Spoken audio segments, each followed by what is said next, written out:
Hoka Bandung umat Islam beridang bersungguh gata, ubun amal kebaikan,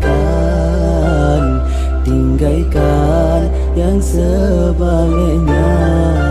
Yang sebaliknya iblis syaitan dan nafsunya, musuh gata juga harta kekayaan, Bandungnya akan sirna.